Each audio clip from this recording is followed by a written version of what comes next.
This is Dakota News Now, your first alert station. And good evening, everyone. I'm Brian Allen. Andrea is away from the desk tonight. That proposed site for a new state prison in rural Lincoln County has received pushback from nearby residents and calls for more transparency from the state. And a new concern involving county commissioners has them in conversation now with state lawmakers. Parker Brown in studio with our 10 o'clock top story tonight. Parker. Hey Brian, without an official plan from the state, rumors have swirled about many potential impacts that the proposed prison may have to the surrounding area.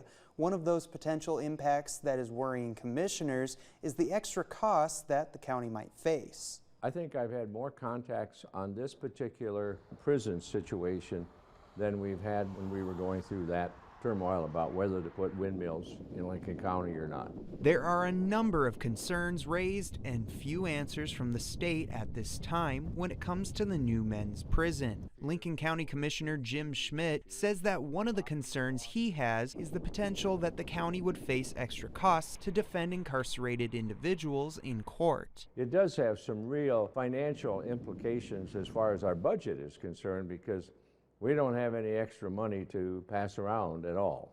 Schmidt has talked with state lawmakers to see if there's interest in helping counties with financial obligations. So far, those conversations have been positive. I'm all in favor of that, whether the legislature chooses to want to join that or not. I hope that there is legislation that will try to address that.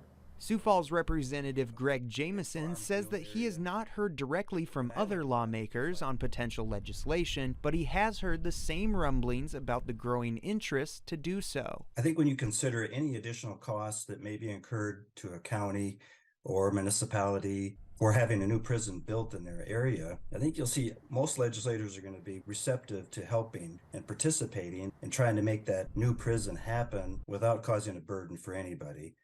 Jamieson says that if anything is introduced, he would need to evaluate it. Either way, without official plans presented by the state, legislation might not be needed. While progress on the project is unknown, he believes he knows the state's next step.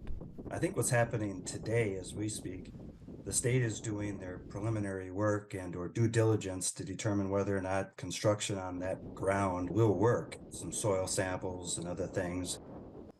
Now, we reached out to the Department of Corrections for any sort of update on the plans and did not receive a response. Schmidt says that if this is officially the spot for the new prison, he believes that it will be a couple years until they even break ground. Brian. All right, Parker, thank you.